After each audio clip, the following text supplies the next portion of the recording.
rare et précieuse. Pour le savoir, pas besoin d'être un éminent scientifique. J'adore l'eau. Dans 20-30 ans, il n'y en aura plus. Complément d'enquête sur ces millions de Français, dont vous peut-être, qui boivent sans le savoir une eau du robinet contenant trop de pesticides, la rendant officiellement non conforme.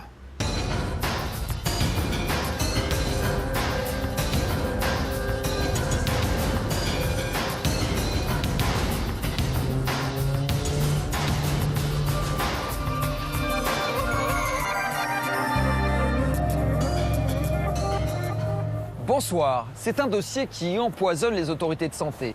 Les teneurs en résidus de pesticides dans l'eau du robinet explosent les normes de qualité un peu partout en France. D'après les propres estimations du ministère que l'on s'est procuré, l'an dernier, environ 10 millions de personnes auraient pu être privées d'eau si le principe de précaution avait été strictement appliqué. Excusez-moi de vous reposer une question, mais je ne crois pas avoir compris votre réponse. Vous avez à l'ARS la certitude qu'il n'y a aucun risque pour la santé humaine? J'ai déjà répondu à votre question, monsieur. Non, j'ai pas eu de réponse. Est-il risqué d'ingérer ces dérivés de pesticides à la toxicité parfois inconnue?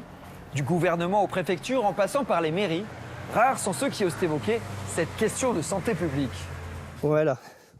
Bon, je suis viré. Qu'est-ce qui se passe? C'est le maire qui m'a viré. Viré de quoi? De mon poste de fontainier. Mais pourquoi? Parce qu'il ne voulait pas que je vous montre ce que je vous ai montré. L'eau du robinet est-elle vraiment potable? Pour le savoir, on interrogera tout à l'heure le directeur général de la santé, Jérôme Salomon. Il a fini par accepter de nous répondre après 23 demandes d'interview. Vous comprenez pourquoi il a fallu beaucoup insister avec cette enquête sous forme de parcours du combattant signée Sébastien Lafargue, Karim Manette, Vincent Kellner et Manon Descoubès.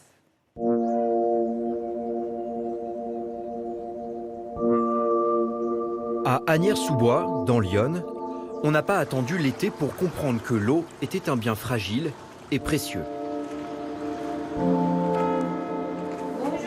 Bonjour Evelyne. Il me faut pour un pour Chantal, un pour sa mère, deux pour moi. En janvier dernier, ici, on ne buvait plus que de l'eau en bouteille. Oh, mon picolure ici, hein. Je donne même de l'eau de ça à mon chien. J'ai un vieux chien, je me dis je veux pas l'empoisonner, donc je lui donne de l'eau comme ça. Ce matin-là, cela fait déjà 5 semaines que l'eau du robinet n'est plus potable. Sa consommation est interdite. Des analyses ont révélé la présence en trop grande quantité de 3 pesticides dans le réseau qui alimente le village. 2 fois par semaine, des packs d'eau sont distribués gratuitement. Mais avant cette découverte, pendant combien de temps les habitants ont-ils bu une eau polluée?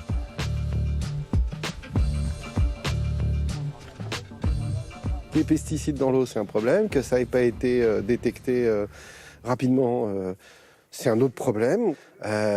Évidemment que des gens aient dû les consommer, je pense notamment aux personnes fragiles, c'est un autre problème. Tout ça, c'est des problèmes qui se cumulent les uns les autres. Ah ben, il ne faut pas qu'on consomme l'eau du robinet, hein. Puis pour combien de temps, on n'en sait rien, hein. Ça vous inquiète? Oh ben oui, quand même. Beaucoup s'interrogent sur l'origine de cette contamination. Qu'est-ce qu'ils foutent dans les champs? Parce qu'un agriculteur nous avait expliqué, du côté où il y a la source, on est obligé de mettre des produits, de faire très attention aux produits qu'on met, machin bidule. Et puis quand il pleut fort, les produits ils arrivent à la source. Donc tout le reste de l'année, qu'est-ce qu'on picole?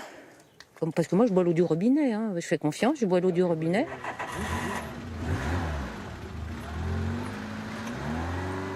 Le 27 janvier dernier, après quasiment 2 mois sans eau potable, l'interdiction a finalement été levée. Les analyses étaient redevenues normales.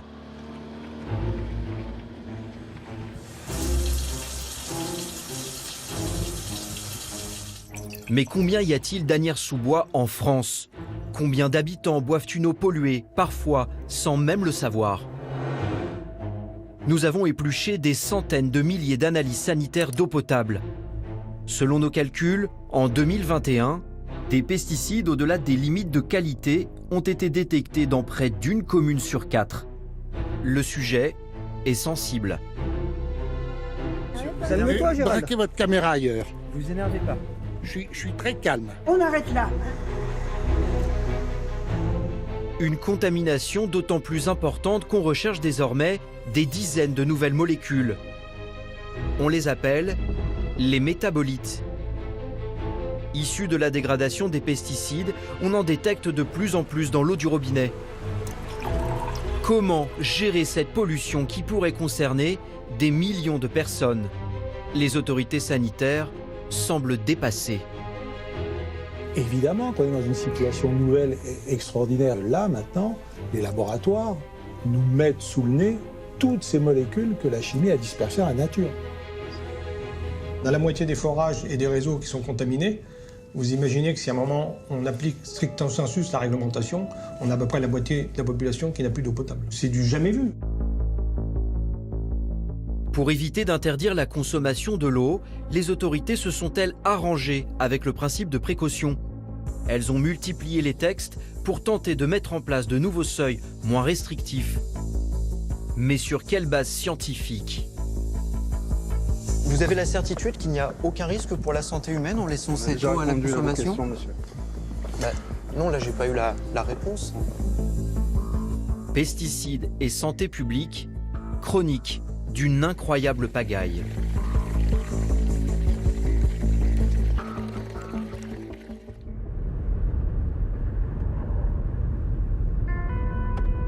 Pour débuter cette enquête, on a d'abord pris le chemin des vignes. Alors voilà, le village de Chemilly-sur-Serein. À Chemilly-sur-Serein, dans le vignoble de Chablis, le métabolite terbuméthon déséthyle empoisonne la vie de la commune.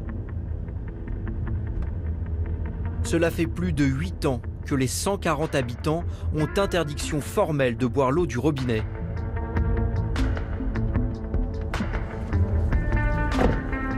Une incroyable situation que Thierry Lavaux est le seul à avoir accepté de nous raconter. Au village, on l'appelle le fontainier.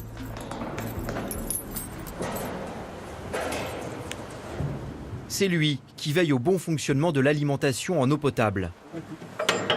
Vous êtes prêts? Il nous explique cette pollution qui n'en finit plus. Voilà. C'est la source.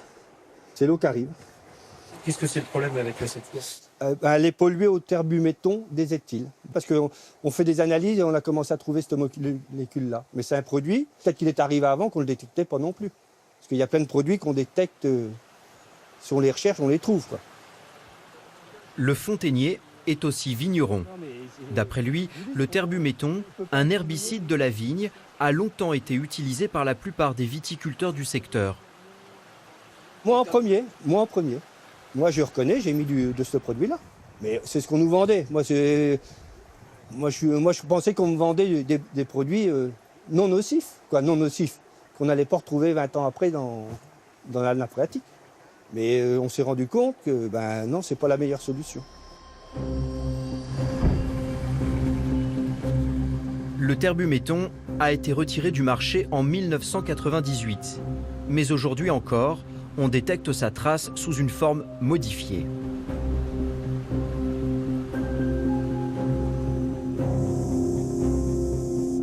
Après avoir été épandu sur les vignes, le pesticide s'est infiltré dans le sous-sol. Au fil des années, le terbuméthon s'est dégradé dans le milieu naturel et s'est transformé en terbuméthon déséthyle. Cette deuxième molécule, issue de la première, c'est ce qu'on appelle un métabolite de pesticide. Et des métabolites, on en retrouve désormais un peu partout en France. Car les nombreux pesticides utilisés sur tout le territoire se transforment eux-mêmes en dizaines de métabolites différents. Ça va, ma chérie? T'as soif? 8 ans sans eau potable, c'est long.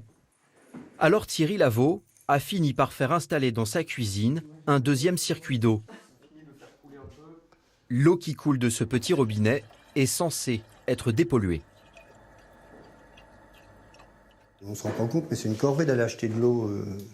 C'est pas une question de prix, mais faut les mettre dans le sac, puis quand vous y allez à l'eau, vous remplissez un caddie. Moi, quand j'y allais, je mettais 10 packs dedans.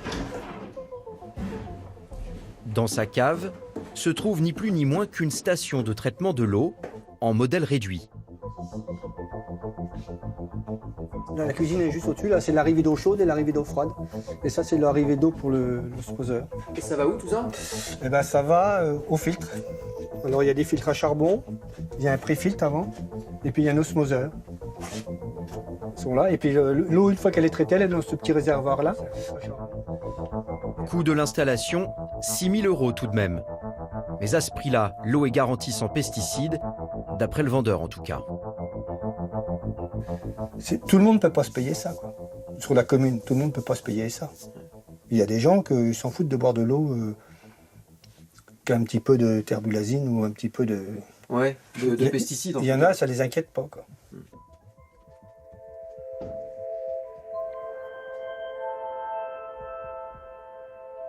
La crainte d'un éventuel impact sur la santé se heurte surtout à la réalité du quotidien.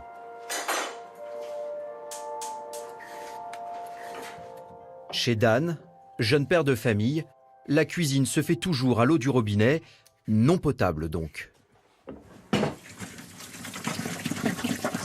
Alors, pour laver les légumes, vous ne prenez pas l'eau en bouteille? Non, c'est quand même moins cher d'utiliser l'eau du robinet quand même. Mais pourtant, il est recommandé de ne pas l'utiliser, elle est même interdite à la consommation. Bah, c'est vrai que c'est con, mais laver les légumes, c'est pas comme si tu buvais l'eau, quoi. Tu l'ingères pas de la même façon.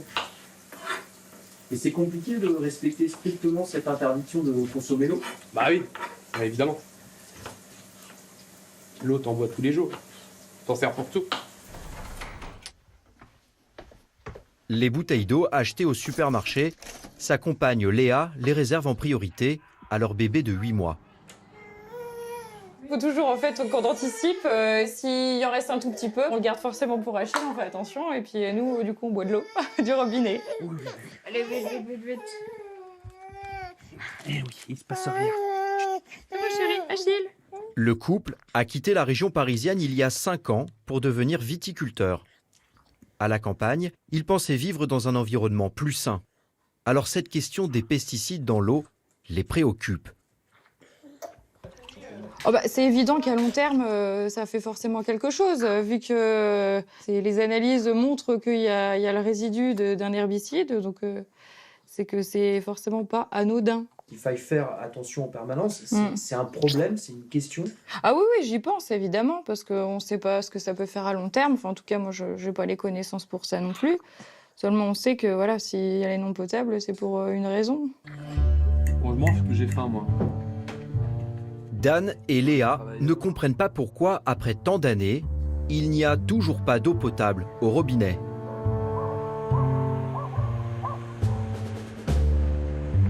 Nous retrouvons le fontainier dans ses vignes. Bah non, je déconne pas, Gérald. Il est en ligne avec le maire et passe un mauvais quart d'heure. Dans ce village de viticulteurs, c'est plutôt mal vu de parler pesticides avec les journalistes. Gérald, il faut quand même montrer la vérité. Hein? Je suis dans ma vigne, là. Eh ben, viens chercher les clés, je te les redonne. Moi, je m'en fous, tu sais. Tu te démerderas avec. Voilà. Bon, bah, je suis viré. Qu'est-ce qui se passe? C'est le maire qui m'a viré.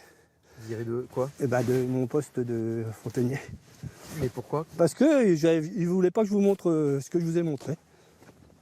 Et là, il vient rechercher les clés, mais on va filmer la vigne quand même.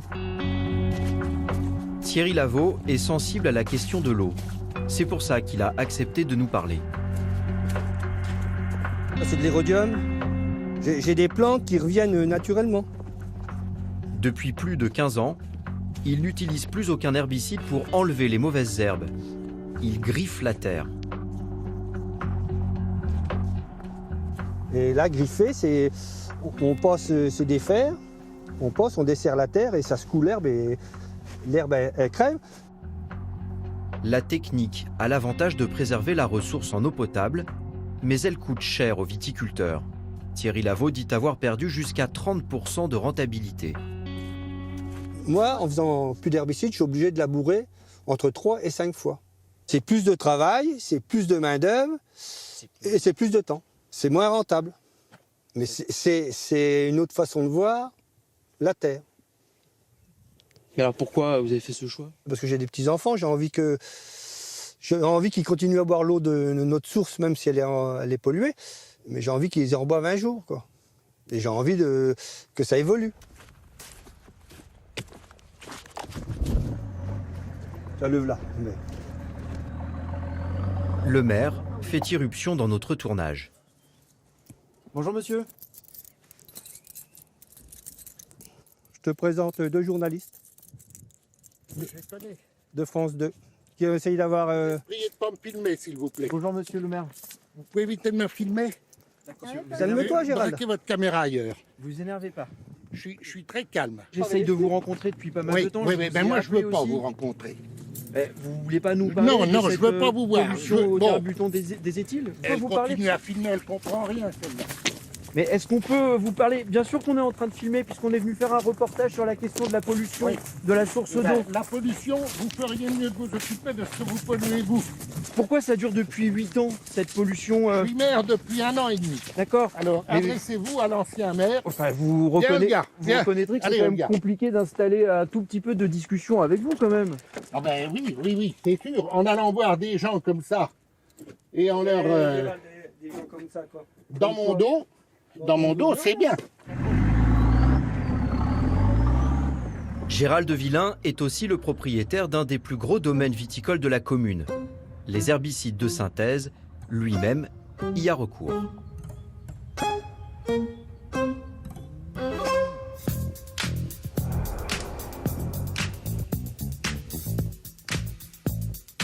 Gérald Villain n'est pas disponible pour le moment. Merci. Comme on avait vraiment envie de comprendre, on a recontacté le maire. Je voulais vous proposer à nouveau une interview. Nous avons aussi rencontré son prédécesseur. Je ne sais pas, avant je vais déjà appeler le maire actuel. Bonjour madame, on travaille pour... Et même une conseillère municipale, avec toujours autant de succès. On essaye de comprendre ce que la mairie met en œuvre pour rétablir le service de l'eau potable pour tous. Justement, on est en train de le faire. Et donc la question qu'on vous pose, c'est qu'est-ce que vous faites? Est-ce que vous pouvez nous expliquer ce que le conseil municipal fait? Vous répondre, vous allez voir monsieur le maire. Bah oui, mais il ne veut pas nous répondre. C'est pas une information qui est sensible au point qu'on ne puisse pas du tout en parler, je ne comprends pas. Mais parce que vous n'avez pas à vous immiscer comme ça dans les villages. On arrête là. Personne ne souhaite s'exprimer sans l'accord de monsieur le maire. Nous allions quitter la région quand finalement Gérald Villain a accepté de nous recevoir, mais en nous réservant une surprise. Voilà. Merci beaucoup. Bonjour messieurs. Jean-Luc Drouin, à votre droite, qui est mon prédécesseur. Ensuite, Adrien Michaud, qui est président de la fédération du syndicat de défense de l'appellation Chablis. Et puis Frédéric Guéguin, qui est vice-président du syndicat de défense de l'appellation Chablis. Face à nous donc, 4 interlocuteurs pour le prix d'un, dont 2 qui n'ont rien à voir avec les affaires communales puisqu'ils sont des représentants de l'appellation Chablis. Qu'on se le dise, à Chemilly-sur-Serein, le vin, c'est au moins aussi important que l'eau. Mais non, mais moi je bois pas d'eau. Il y a longtemps que j'ai pas bu d'eau. Et que j'ai une tête à boire de l'eau entre nous. Pourquoi, en 8 ans, la mairie n'a-t-elle pas réussi à rétablir l'eau potable? Selon l'ancien maire, c'est une question de budget. Se connecter au réseau d'une commune voisine, relativement épargnée par la pollution, était hors de prix. Le montant, 600 000 €, non subventionnable. Donc 600 000 €, même si on fait un prêt sur 40 ans, je vous laisse un petit peu compter le prix de l'eau qui a augmenté. Et si l'eau avait été à 8... frais de distribution, oui, plus les frais de distribution. Donc si l'eau avait été à 8 €, vous seriez là aujourd'hui aussi pour me dire mais c'est pas normal que l'eau soit à 8 €. Le maire actuel affirme que cela a pris du temps de trouver une autre solution moins chère. Le choix qu'on a fait, c'est un filtre à charbon avec du charbon actif qui va en fait capter les molécules de terbuméthon. Et puis tous les 3 ans, je crois, il faut changer le charbon. Et puis ça fonctionne comme ça. Le retour de l'eau potable est annoncé.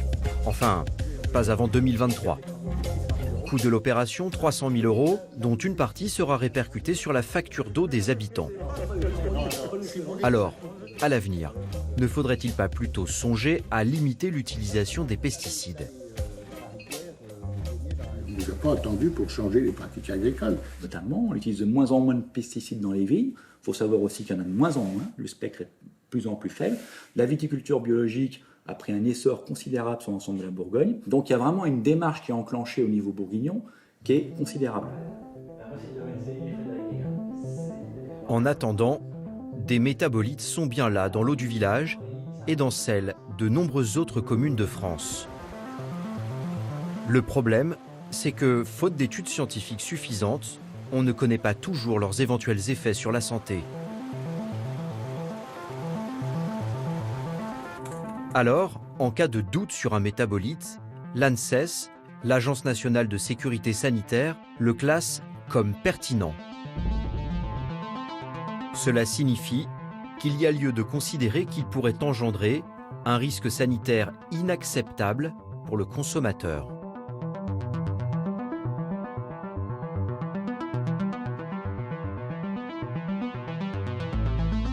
Quand un métabolite pertinent dépasse la limite de qualité de 0,1 microgramme par litre, l'eau est déclarée non conforme.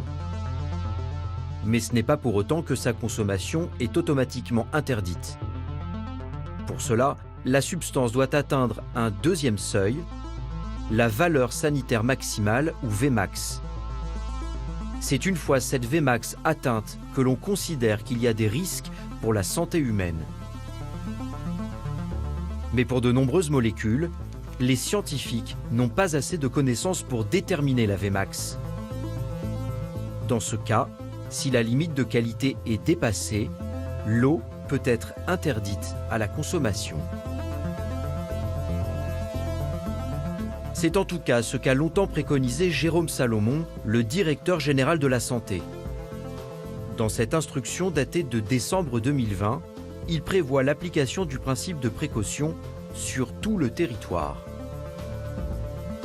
Dans les cas où l'Agence nationale de sécurité sanitaire de l'alimentation ne sera pas en mesure de déterminer la valeur sanitaire maximale d'une molécule, il est recommandé de restreindre les usages de l'eau dès que le dépassement de la limite de qualité est confirmé.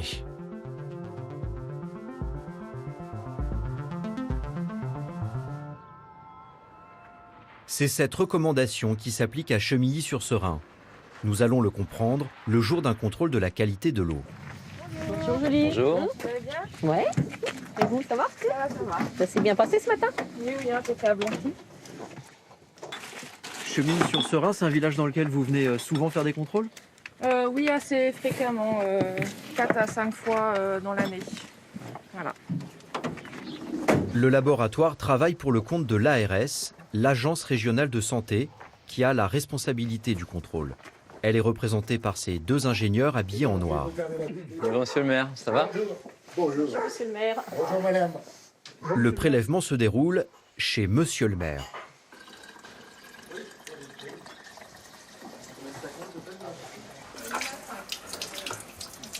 Pourquoi depuis 8 ans, l'ARS a demandé à ce que la consommation de l'eau soit interdite sur cette commune de Chemilly-sur-Serein? Parce que le métabolite, le terbuméthon des éthyles, est un métabolite sans valeur sanitaire maximale. Donc dès l'instant où il n'existe pas de valeur sanitaire maximale, une instruction du ministère de la Santé recommande de prendre des mesures de restriction. C'est ce qui a été fait par l'ARS. Et donc a été interdite l'utilisation de l'eau pour la boisson et la préparation des aliments. Est-ce que c'est dangereux ou pas pour la santé en fait? J'imagine que c'est quand même ça la question de fond. Oui, c'est ça. Mais comme on ne sait pas, par précaution, on a pris des restrictions d'usage par rapport à la distribution de cette eau.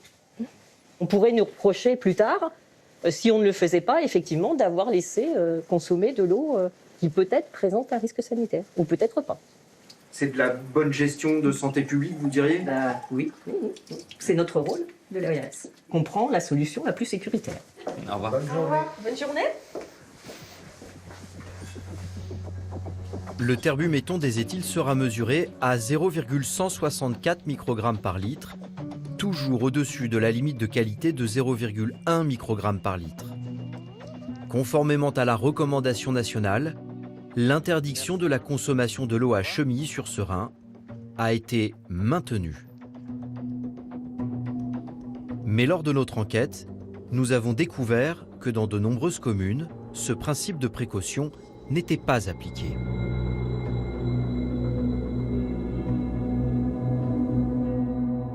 Pour le constater, nous avons constitué notre propre base de données en compilant les résultats des centaines de milliers de contrôles sanitaires de l'eau en 2021.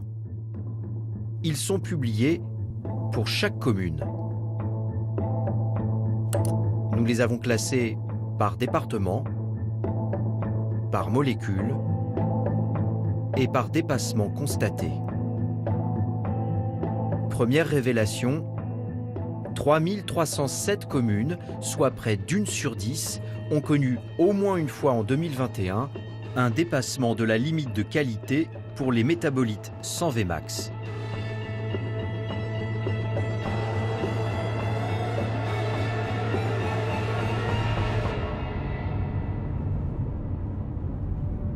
Le champion de la catégorie se trouve dans les Hauts-de-France. En 2021, on a détecté à Merlieu et Fouquerolles du chloridazone d'esphényl à 12,46 microgrammes par litre, bien au-dessus de la norme. Ici, le principe de précaution devrait interdire de boire l'eau du robinet. Mais ce n'est pas le cas. La mairie a l'obligation d'afficher tous les résultats pour informer les habitants. Alors, qu'est-ce qu'on voit? Alors, ici, on a le résultat d'un contrôle sanitaire. Il a été fait le 13 avril 2021. Et quand on va tout de suite à la conclusion, on nous dit « eau d'alimentation conforme aux exigences de qualité en vigueur pour l'ensemble des paramètres mesurés ». Donc ça veut dire que l'eau, on peut la consommer. Il n'y a pas de problème. Sur ces feuilles, les éléments contrôlés sont conformes, mais il n'est pas question de pesticides. Voilà. Pourtant, le même jour, ils ont bien été testés, mais les résultats apparaissent sur cet autre document qui, lui, n'est pas affiché. Et là, les conclusions sont à l'opposé. L'eau est déclarée non conforme. Là, on a testé, en effet, plusieurs dizaines de molécules de pesticides, et notamment le chloridazone d'esphényl, quantifié à 12,46 microgrammes par litre. C'est 124 fois au-dessus de la limite de qualité de 0,1 microgramme. C'est d'ailleurs le record de France. Et ces résultats-là, ils n'ont pas été affichés ici. Le chloridazone d'esphényl est issu d'un herbicide utilisé dans la culture de la betterave et interdit depuis 2020. Bonjour monsieur. Vous habitez ici? Oui. À Merlieu? Oui. Est-ce que vous saviez qu'on retrouve des pesticides dans l'eau du robinet ici? Ah bah c'est normal. Ah oui, c'est normal. Parce que les agriculteurs ils pendent en haut, ça passe par le bas et puis ça gâchit. La molécule dont je vous parle, la chloridazone d'esphényl, elle a été mesurée à 12,46 microgrammes par litre. D'accord. On est dans des chiffres vraiment plutôt élevés. Au-delà de la normalité. C'est le record de France ici. Ouais, bah écoutez, je le savais pas, vous voyez.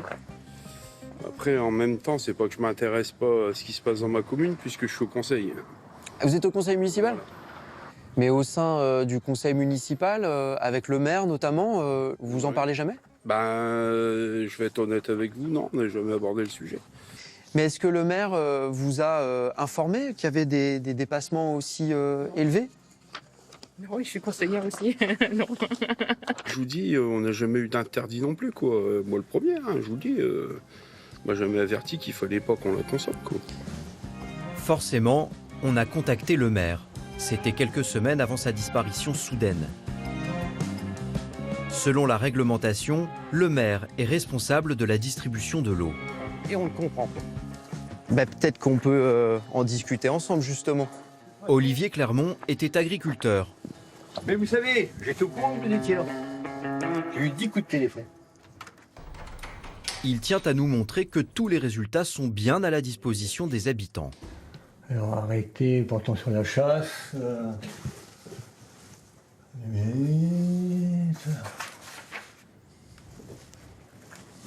c'est pas ça. Ah, c'est là. Vous voyez, c'est ce document-là. Voilà. Alors, ça c'est le dernier que vous ayez? Non, ça c'est du mois de septembre, ça. Faites voir. On a posé la question à un certain nombre de vos administrés. Alors, qu'est-ce qu'ils vous ont répondu? Ils sont même pas au courant qu'il y a des dépassements. Si, ils ont qu'à venir. Hein. Ah c'est même des gens du conseil municipal, monsieur le maire. Oui, mais ils ont qu'à s'investir dans le conseil municipal. Mais vous parlez de ce sujet dans le village, du fait que vous êtes en dépassement et en très fort dépassement sur le chloridazone des Non, on parle pas, puisque l'eau est consommable. Donc c'est pas un sujet? C'est pas un sujet. Pour moi, c'est pas le sujet. Qui vous a dit que l'eau était potable? La préfecture. C'est la préfecture qui m'envoie les résultats. Le maire était au courant des dépassements importants. Mais la consommation de l'eau n'étant pas interdite par les autorités sanitaires, il n'aurait pas jugé nécessaire d'informer la population. Alors, en effet, vous avez raison, les conclusions, eau d'alimentation non conforme aux limites de qualité, en vigueur pour le paramètre pesticide, un contrôle renforcé est mis en place. Donc en effet, il n'y a pas de mesure d'interdiction qui est édictée. On peut continuer à boire l'eau à Merlieu-Foucrol. Mais moi, ça me gêne Alors pas. que c'est certainement une des communes les plus polluées en chloridazone bisphényle. Si vous, ça vous gêne, moi, ça me gêne pas. Est-ce que vous êtes sûr qu'il n'y a aucun risque pour la santé? De toute façon, on nous le dirait s'il y avait un risque.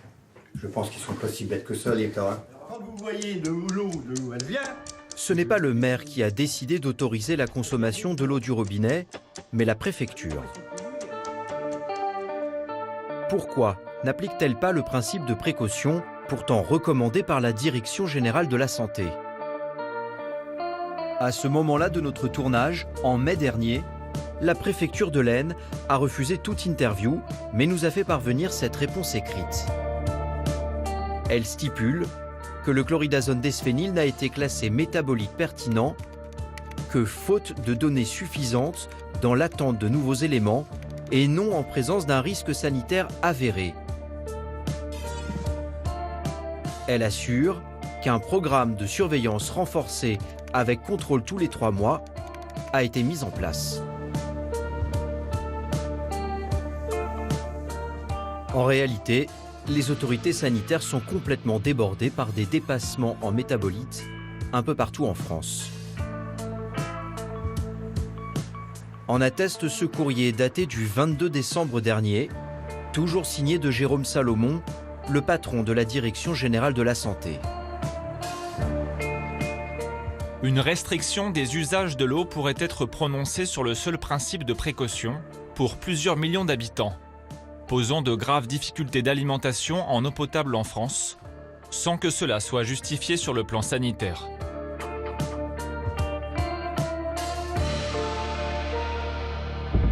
À ce moment-là, ces services estiment que près de 10 millions de Français pourraient être concernés par une interdiction de consommer l'eau du robinet. Une décision politiquement sensible, qui explique sans doute pourquoi, 1 an après avoir recommandé une application stricte du principe de précaution, Jérôme Salomon semble avoir changé de position.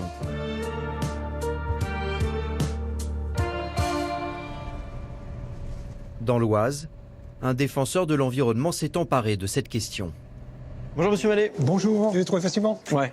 Très bien, allez-y, je vous en prie. Merci. Didier Mallet a fait de l'eau du robinet son combat numéro 1. Donc moi j'ai pour l'habitude de taper analyse, vous voyez c'est déjà sur l'ordinateur. Il traque les communes de l'Oise où les métabolites de chloridazone sont au-dessus de la limite de qualité. C'est de la donnée publique, chaque citoyen peut consulter son eau et son résultat d'analyse. Donc là vous avez ce qu'il y a de plus officiel à jour. Là on voit bien qu'on a beaucoup plus de paramètres. Là, ici, donc, on est au chloridazone d'esphényl, on est à 3,62 microgrammes par litre. C'est 36 fois la dose de référence. Enfin, honnêtement, je suis tombé de l'armoire. Didier Mallet a poussé l'enquête. Il a mis la main sur ce courrier type signé de la préfecture de l'Oise et de l'Agence régionale de santé des Hauts-de-France. Courant 2021, il est envoyé à toutes les communes et à tous les syndicats de distribution d'eau où des dépassements sont mesurés. Ce courrier a été adressé pour leur dire pas de panique. On a découvert que votre réseau dépassait les valeurs sur les métabolites chloridazone. Et donc, on dit aux élus, bon, vous devez informer votre population. Première chose. vous devez informer que l'eau est devenue non conforme. C'est votre devoir, c'est votre responsabilité. Et néanmoins, on introduit dans ce courrier des valeurs de gestion provisoire qui sortent de nulle part. C'est des valeurs pour pouvoir continuer à consommer l'eau. Malgré les dépassements. Malgré les dépassements. Et ça s'appelle des valeurs de gestion provisoire. Tout à fait. On a découvert ce terme dans ce type de courrier. Ça, je vous le renvoie. Souvenez-vous, lorsque la norme de 0,1 microgramme est dépassée et que la valeur sanitaire maximale d'un métabolite n'est pas déterminée, il est recommandé d'interdire la consommation de l'eau. Mais dans le cas du chloridazone d'esphényl, le principe de précaution n'est plus strictement appliqué. L'ARS des Hauts-de-France a tout bonnement défini une nouvelle limite, la valeur de gestion provisoire. Elle est arrêtée à 44,4 microgrammes par litre, largement au-dessus des dépassements constatés lors des contrôles, permettant ainsi de pouvoir continuer à boire l'eau. On a la moitié des forages et des réseaux qui sont contaminés. Vous imaginez que si à un moment on applique stricto sensus la réglementation, on a à peu près la moitié de la population qui n'a plus d'eau potable. C'est du jamais vu.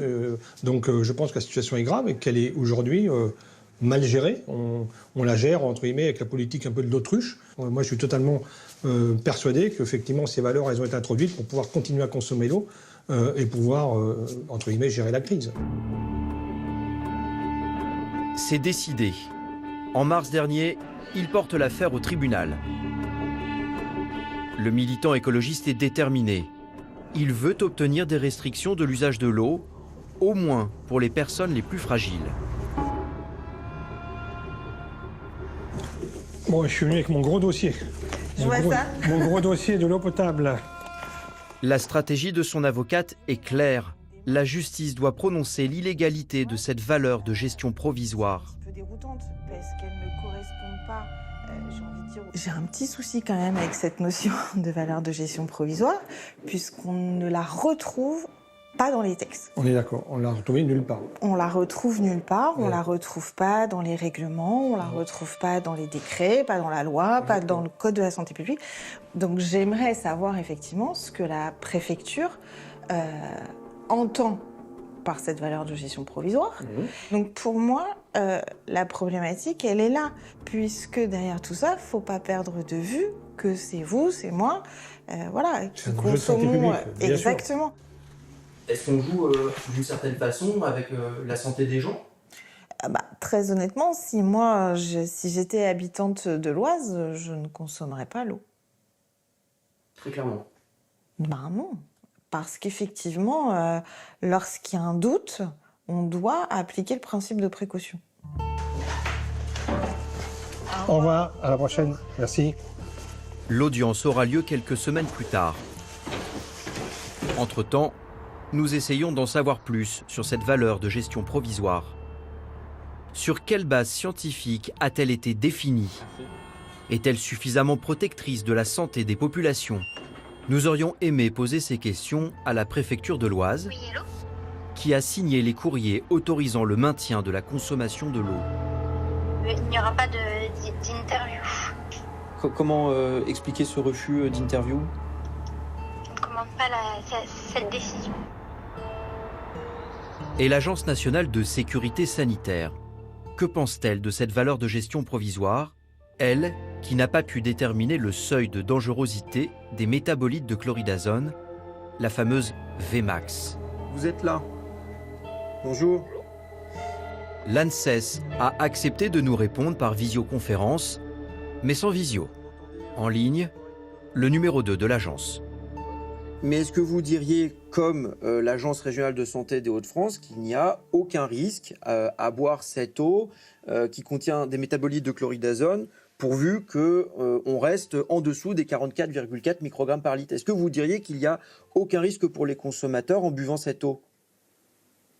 Ce n'est pas la question qui a été posée à l'ANSES. L'expertise de l'ANSES, c'était... Non, mais c'est la question que je vous pose là. Mais oui, mais j'entends. Mais moi, je veux dire, je n'ai pas de travail d'expertise mené par l'agence autour de ça. L'ANSES refuse de commenter le choix de l'ARS Hauts-de-France. Et pour cause. Les données scientifiques sur le chloridazone d'esphényl sont limitées. Il existe des incertitudes sur les risques pour la santé. Mais à la faveur d'une construction administrative aux contours flous, une large partie de la population est pourtant exposée au chloridazone d'esphényl. Notre base de données révèle en effet une pollution d'une ampleur tout simplement inouïe. C'est toute la région des Hauts-de-France avec ses 5 départements qui est impactée. D'après nos calculs, en 2021, le chloridazone d'esphényl est au moins une fois au-dessus de la limite de qualité dans 133 réseaux d'alimentation en eau potable dans l'Oise, 160 dans l'Aisne. Au total, au moins 49% des réseaux de la région sont touchés. Selon ce document de l'ARS que nous nous sommes procurés, au 31 décembre 2021, près de 4 millions d'habitants étaient concernés par cette pollution, 66% de la population de la région. On y apprend que là encore, les autorités semblent dépassées par la situation. Une restriction de l'eau mettrait de nombreux secteurs de la région dans l'impasse, à court, voire moyen terme, car aucune solution curative n'est disponible dans l'immédiat. Cela obligerait un grand nombre de collectivités à distribuer de l'eau en bouteille. Elles devraient mettre en place des investissements techniques pouvant aller jusqu'à plusieurs millions d'euros, sans que l'efficacité de ces mesures ne soit assurée puisque ces métabolites sont parfois difficiles à abattre. Ces coûts seraient difficilement supportables pour les petites et moyennes collectivités et donc pour leurs administrés. Des chiffres qui dépassent souvent la norme et qui pourraient être sous-estimés. Car on a découvert que les analyses d'eau ne recherchent pas systématiquement les pesticides et les métabolites. Selon la réglementation, moins il y a d'habitants et d'eau fournie, moins il y a de tests. Alors nous avons décidé de faire nos propres prélèvements dans 5 communes des Hauts-de-France qui n'ont pas été testées en 2021.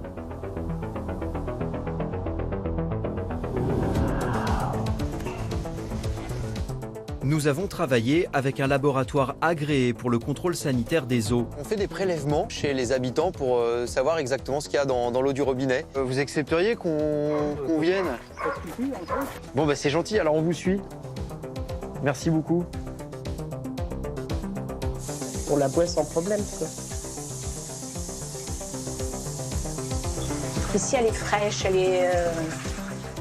Et on a fait 0 contrôle pesticide, vous avez vu? C'est écrit ici. Oui, quand tu viens de contrôler, ils ne contrôlent pas tout, en fin de compte.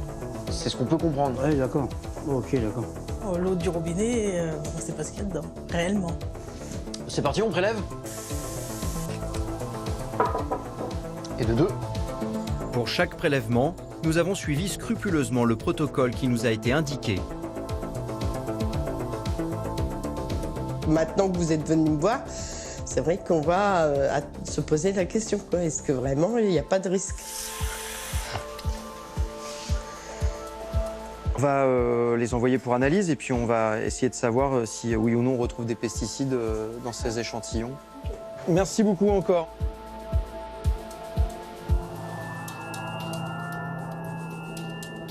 « 15 jours plus tard, nous avons reçu les résultats de nos prélèvements. Sur 5 communes testées, 3 ont des analyses normales. 2, en revanche, révèlent la présence de métabolites de pesticides en dépassement. On peut rentrer? Et comme prévu, nous revoilà. Vous allez bien? Bonjour madame. Dans la commune de Duisel, nous retrouvons Charlotte, la jeune mère de famille, avec sa belle-mère, la mère du village. Je donne à qui? À vous, madame la maire? Oui, je veux bien. Donc, pesticides. Oh. Ce qui vraiment vous intéresse, c'est donc ici. Là, on trouve du diméthachlore CGA à 0,130 microgrammes par litre. Et on retrouve aussi des traces de chloridazone méthyl d'esphényl. Comment vous réagissez à ces résultats? Effectivement, moi c'est choquant par rapport à l'analyse que je reçois, enfin au résultat de l'analyse que je reçois, puisqu'on me dit que l'eau est conforme. Vous, elle ne l'est pas. Et puis je comprends pas pourquoi ce genre d'analyse ne soit pas effectuée régulièrement et dans le détail.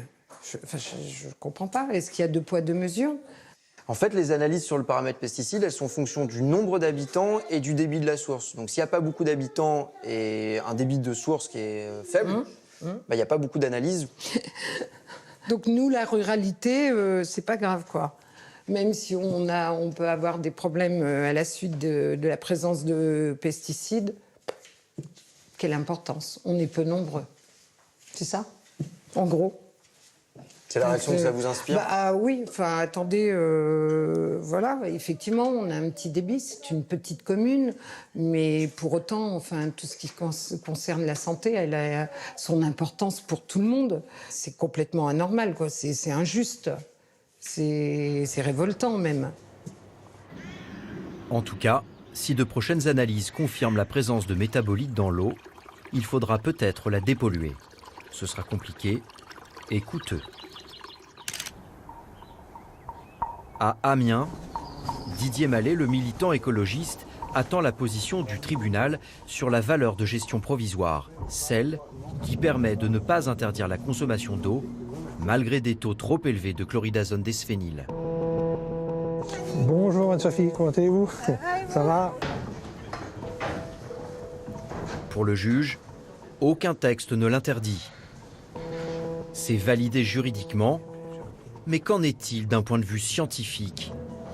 Comment expliquer que pour le chloridazone d'esphényl, cette limite soit fixée à 44,4 microgrammes par litre dans les Hauts-de-France, contre 3 microgrammes par litre dans le Grand Est?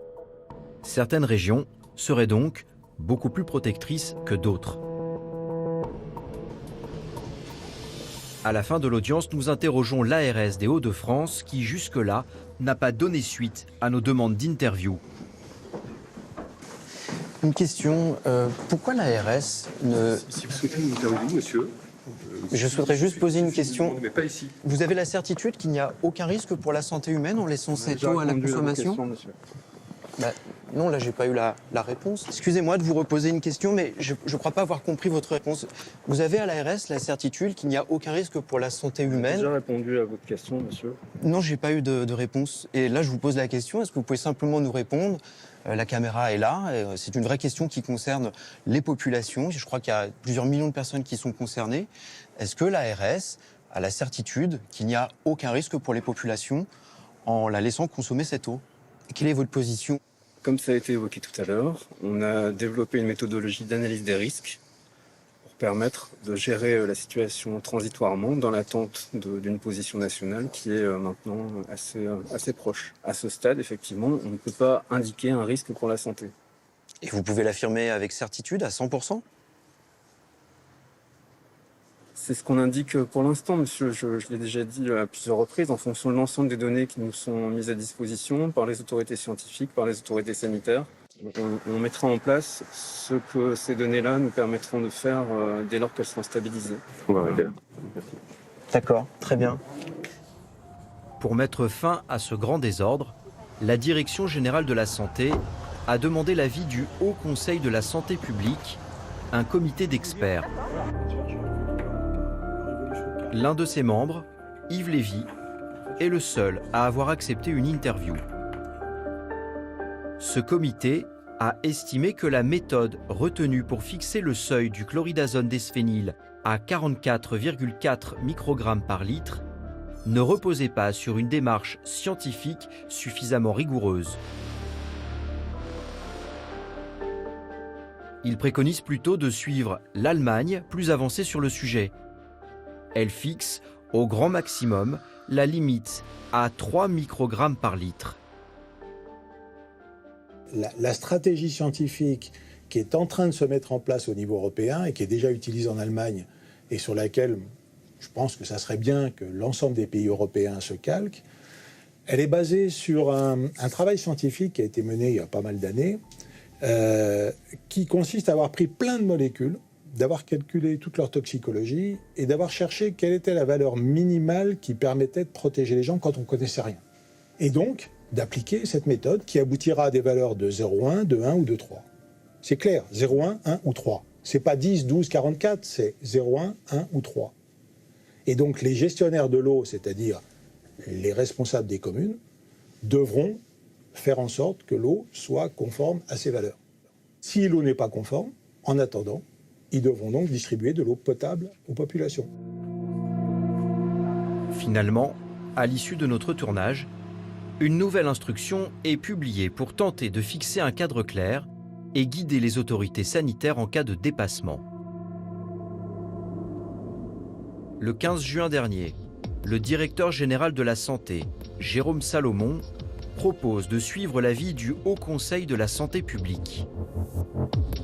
Dorénavant, dès que la limite de 3 microgrammes par litre est dépassée, la consommation de l'eau du robinet peut être interdite. Mais même ces nouvelles recommandations ne semblent pas toujours appliquées. Nous sommes retournés à Merlieu et Fouquerolles, ce village de l'Aisne, champion de France en 2021 du dépassement en chloridazone d'esphényl. Depuis la publication de la nouvelle instruction, des analyses ont été réalisées. Donc le 13 juillet dernier, on a mesuré le chloridazone d'esphényl à 8,34 microgrammes par litre et aussi à 8,62 microgrammes par litre. Ça veut dire que c'est clairement au-dessus du nouveau seuil de 3 microgrammes par litre. Donc normalement, l'eau devrait être interdite à la consommation.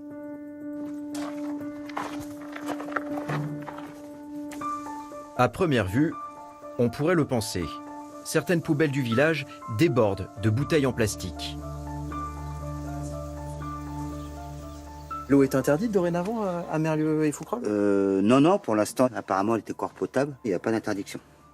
Ça vous surprend pas, alors que la substance en question, elle soit au-dessus du nouveau seuil qui a été fixé, malgré tout, elle reste ça nous fait consommable par la population et pas interdite ? Nous, c'est ce qu'on s'est dit. On s'est dit, c'est bizarre quand même. Mais nous, par précaution, on consomme de l'eau bouteille. Ouais. Ceux que je croise, les 3 quarts, ils sont tout le monde. J'ai pas notion qu'il y en a un qui me dit je reconsomme de l'eau du robinet. Ça, c'est sûr. Donc c'est en fait que la population aujourd'hui a une inquiétude quand même par rapport bien sûr au taux qui est encore élevé, malgré qu'il baisse, mais encore trop élevé, quoi. Seul le préfet est compétent pour décider l'interdiction de consommer l'eau du robinet. En attendant, la mairie gère la crise comme elle peut. Quelques mois après, nous revoilà. Nous retrouvons la conseillère municipale chargée du dossier de l'eau. Elle-même est un peu perdue. On a déconseillé aux habitants de la boire avec le journal que l'on édite tous les trimestres, plus ou moins. Et en attendant les analyses supplémentaires qui ont été demandées par la préfecture et l'ARS tous les 15 jours pendant 3 mois. Mais pour vérifier quoi finalement ? Si le taux baisse, si le taux de chloridazone d'esphényl baisse durant ces 3 mois. Parce qu'on ne sait pas comment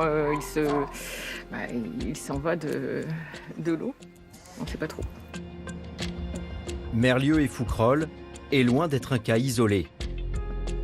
D'après les propres calculs des autorités, 13 535 habitants des Hauts-de-France boivent toujours, peut-être sans le savoir, une eau au-dessus de la limite de 3 microgrammes par litre.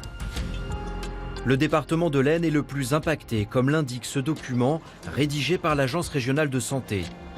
39 communes concernées. Toutes font actuellement l'objet de nouvelles analyses pour confirmer les dépassements déjà constatés. Pour le préfet, il est urgent d'attendre les résultats de cet énième contrôle. Donc en fait, vous recommencez des analyses et des études. Oui, pourquoi ? Parce que l'ARS s'est aperçu, en commençant à rechercher les métabolites de la chloridazone dès 2021, qu'il y avait une assez forte variabilité des données. Ça procède surtout, semble-t-il, d'une forte marge d'incertitude dans l'analyse faite par le laboratoire. Mais est-ce que vous pensez que c'est vraiment encore le temps des études et de l'analyse lorsque, en effet, des situations de dépassement sont caractérisées depuis plus d'1 an. À Merlieu et Fouquerolles, par exemple, il y a eu 9 analyses au moins réalisées depuis 1 an et demi. Pourquoi ne pas avoir pris immédiatement des décisions d'interdiction de consommer l'eau du robinet? Parce que le dépassement même de la valeur de 3 microgrammes par litre ne signifie pas un danger sanitaire immédiat pour la population. On ne va pas non plus prendre des décisions avec des effets très conséquents sur la population qui ne seraient pas justifiés sanitairement. Pour vous, il n'y a pas de risque avéré sur la santé des populations? Pas immédiat, pas instantané. En l'absence de danger immédiat, et ça on en est certain, il n'y a pas de précipitation à avoir pour prendre des mesures de restriction de l'eau qui vont avoir des impacts très, très importants sur la vie courante de la population. Alors justement, ne plus consommer l'eau du robinet pour la boisson et pour la préparation des aliments, ça n'est pas neutre. Alors grâce à ce système de contrôle resserré, l'espoir sur lequel vous vous fondez, c'est de diminuer le nombre de personnes qui va être impactées par une éventuelle interdiction de consommer l'eau. Alors dites-nous, à combien de personnes maximum vous estimez c'est pas acceptable d'interdire la consommation? Évidemment, oui, je souhaite que le moins de personnes possible soient impactées par une restriction des usages de l'eau qui sera quand même pénalisante. Ça sera compliqué à gérer, mais nous le ferons.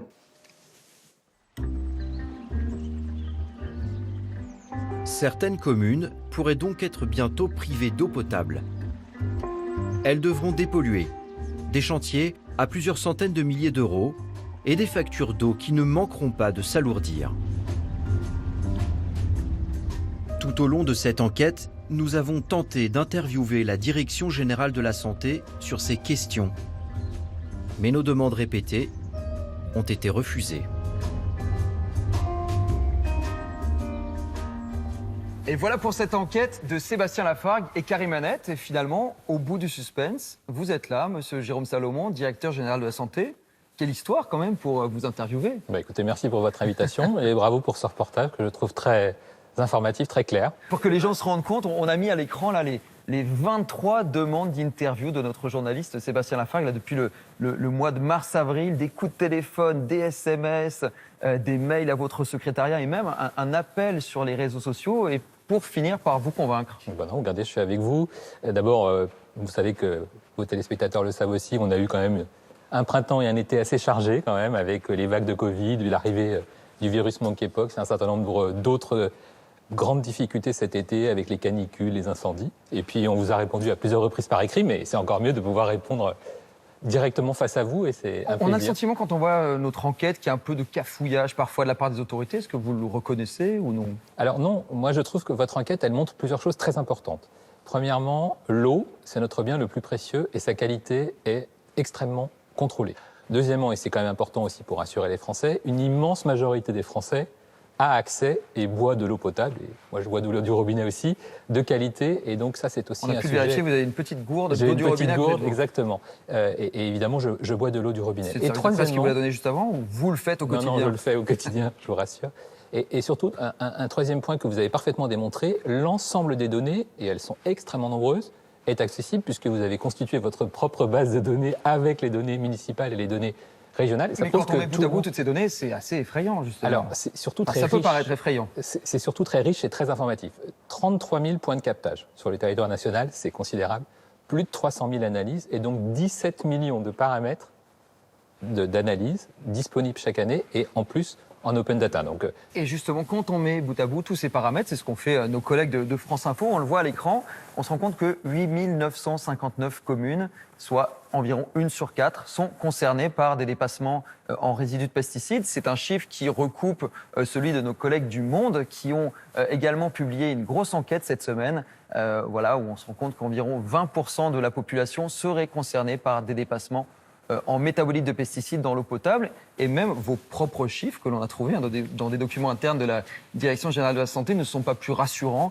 Vous écrivez, enfin vos services écrivent que près de 10 millions d'habitants pourraient être privés d'eau potable si jamais on appliquait strictement le principe de précaution. Alors on est vraiment dans une démarche d'acquisition de connaissances. On choisit ces métabolites, ces pesticides, ces paramètres. Ils sont extrêmement nombreux à chaque analyse. On voyait d'ailleurs que vous aviez plusieurs pages de documents à chaque fois. C'est considérable d'avoir toutes ces informations. On a de plus en plus de métabolites qui sont des métabolites dits pertinents qu'on doit rechercher. Et on se trouve pas un peu dépassé justement par toutes ces nouvelles molécules que l'on découvre? Je trouve qu'on est en train d'acquérir beaucoup de connaissances et de livrer l'ensemble de ces connaissances à l'expertise. Vous avez parlé notamment du Haut Conseil de santé publique, vous avez parlé de l'Agence nationale de sécurité sanitaire. l'ANSES.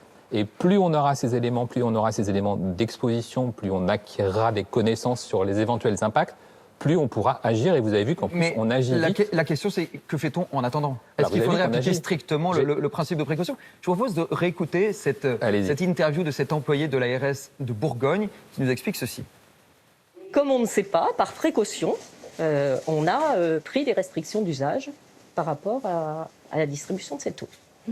On pourrait nous reprocher plus tard, si on ne le faisait pas, effectivement, d'avoir laissé consommer de l'eau qui peut-être présente un risque sanitaire, ou peut-être pas. C'est de la bonne gestion de santé publique, vous diriez? Oui. C'est notre rôle de l'ARS. On prend la solution la plus sécuritaire.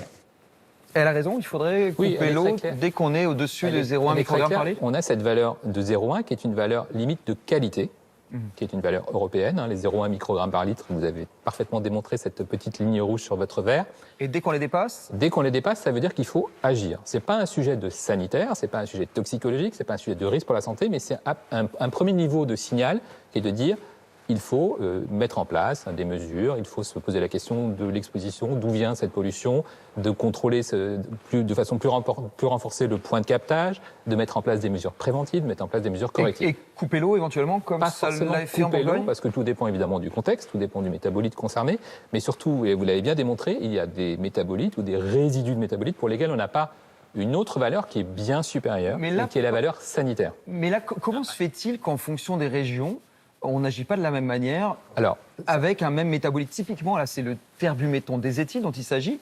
On a regardé les données, vos données du ministère de la Santé, et on a vu que dans plusieurs communes de l'Aude, par exemple, on était à des niveaux bien supérieurs à ce que l'on trouve en Bourgogne, et pourtant, l'ARS Occitanie dit pas de problème, vous pouvez continuer à boire de l'eau. Alors, d'abord, ce que vous décrivez très bien, c'est quand même, la transparence, parce qu'on voit bien que les élus affichent les résultats et vous montrez aussi qu'on peut récupérer... Transparence et un peu incohérence quand on n'agit pas de la même manière suivant les régions, pour le même métabolite. Alors, il y a déjà, vous l'avez bien noté aussi, des expositions à différents pesticides et des expositions à différents métabolites qui ne sont pas les mêmes selon les régions.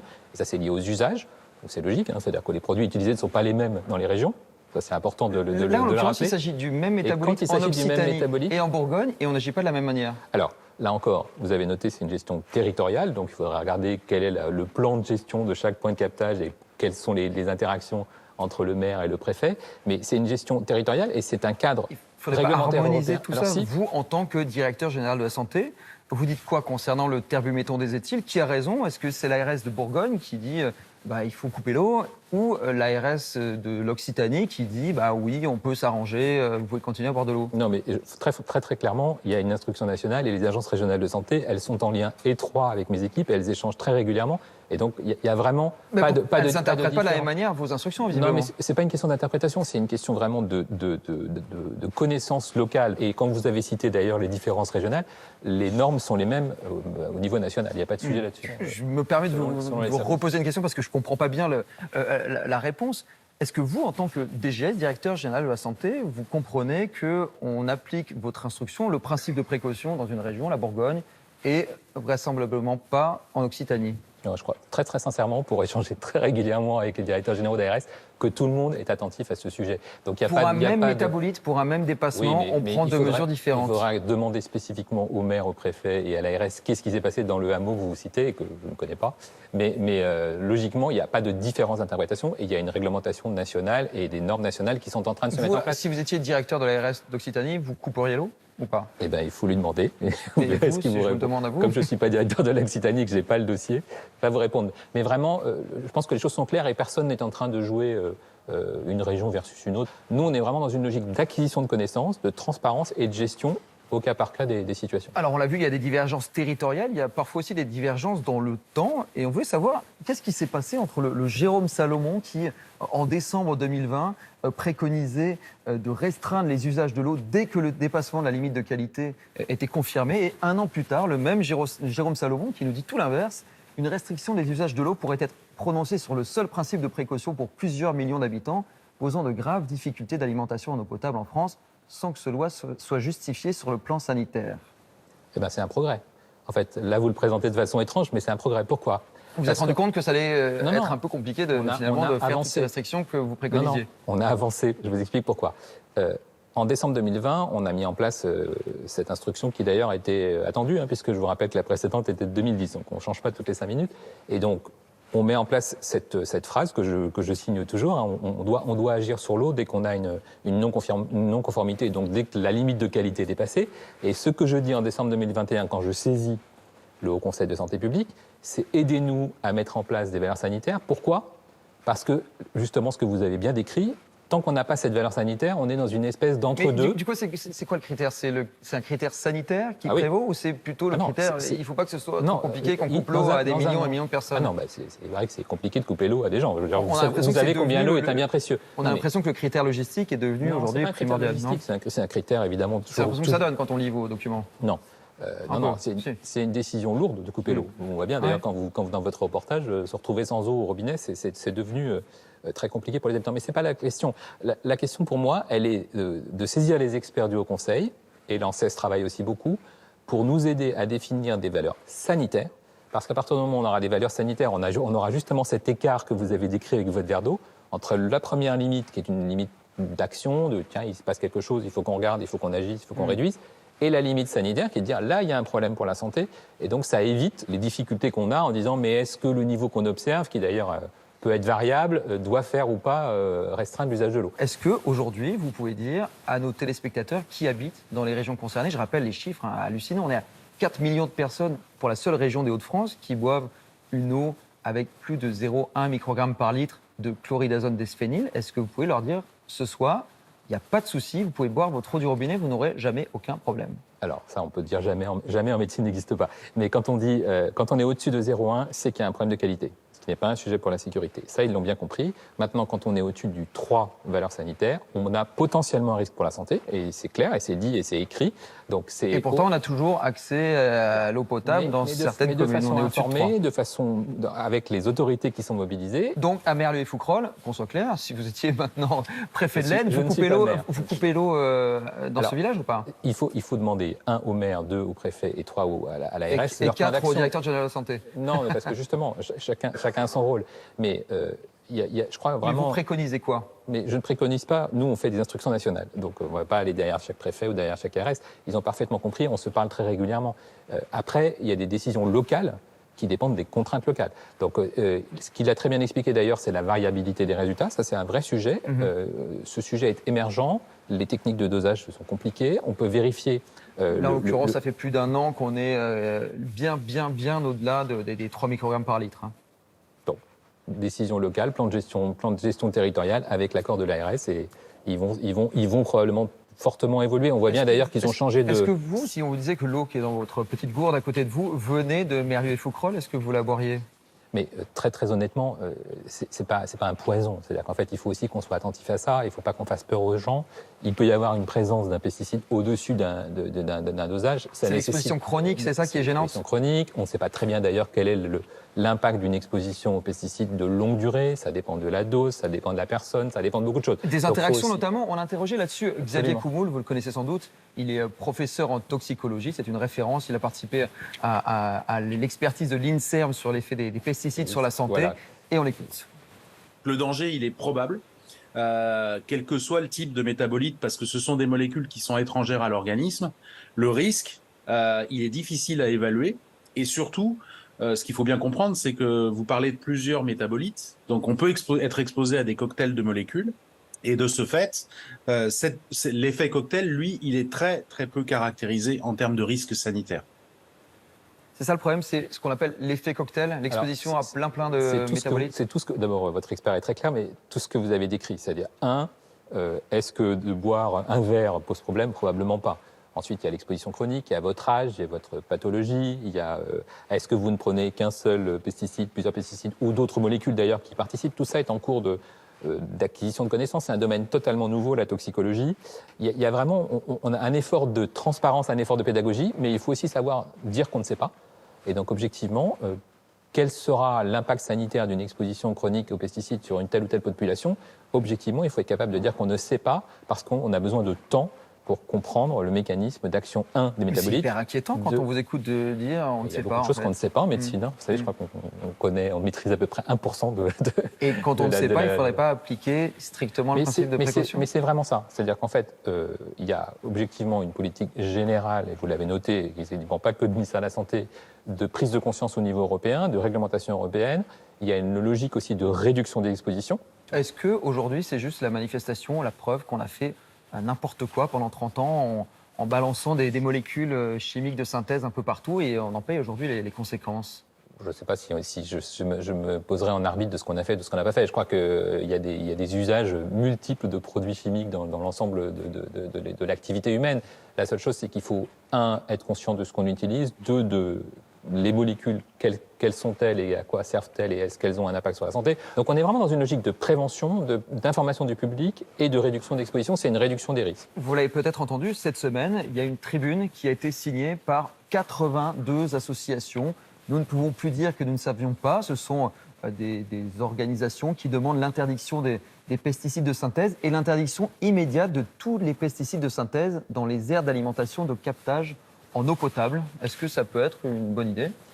Alors déjà, je me félicite de ce genre de tribune parce qu'on a une excellente interaction avec l'ensemble des associations de protection de l'environnement, parce qu'on est vraiment dans une approche, maintenant les Anglais disent One Health, nous on dit une seule santé globale, de protection générale de l'environnement, de l'activité humaine. Donc vous, Jérôme Salomon, vous êtes pour la sortie totale des pesticides de synthèse? Pour les échanges avec les associations. Non, pour les échanges avec les associations, c'est la démocratie sanitaire et c'est très bien. Ensuite, sur ces principes d'interdiction ou de réduction, on est tous mobilisés sur ce principe-là, à la fois de réduction d'usage quand ce n'est pas nécessaire, et surtout, et ils insistent là-dessus, sur la protection des zones de captage d'eau potable. Ça vous paraît excessif, la sortie de tous les pesticides de synthèse? Tous les pesticides, c'est peut-être un peu compliqué, mais en tout cas, nous, on favorise la protection de la santé publique, on favorise l'éducation de la population, et tant qu'on peut protéger au maximum les zones de captage, c'est-à-dire protéger les points qui vont produire votre eau au robinet, on le fait, en sachant que la logique générale, elle est vraiment dans un objectif de réduction de l'exposition des populations. On a vu que dans certaines communes, il y avait moins de contrôle, que certains métabolites n'étaient pas testés, notamment des communes rurales. Il y a quoi? C'est du deux poids deux mesures? La ruralité, on s'en fout, comme nous dit une de nos intervenantes? Pas du tout, la ruralité est très importante. Et d'ailleurs, vous avez noté qu'on choisit les pesticides par région en fonction des usages.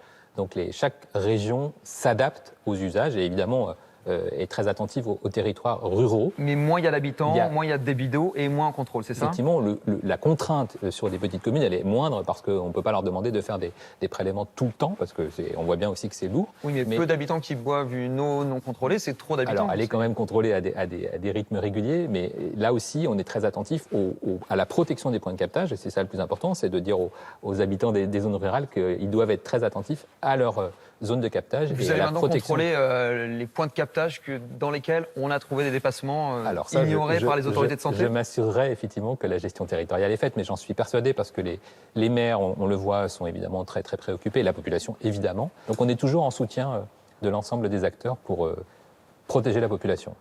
Merci beaucoup, Jérôme Salomon. Peut-être une dernière petite question. Vous ne pouvez pas vous interviewer sans vous poser une petite question sur le Covid. Ça y est, on est parti pour la 8e vague? Oui, il y a objectivement une augmentation des cas, notamment chez les jeunes. Et donc, les Français ont parfaitement compris quelles étaient les réponses à cette réascension des cas de Covid. C'est reprendre nos gestes barrières qu'on connaît parfaitement. Et pour toutes les personnes qui ont une indication à la vaccination, de faire leur rappel en même temps d'ailleurs que le rappel grippe, puisque ce sont les mêmes personnes âgées et fragiles qui doivent être vaccinées cet automne.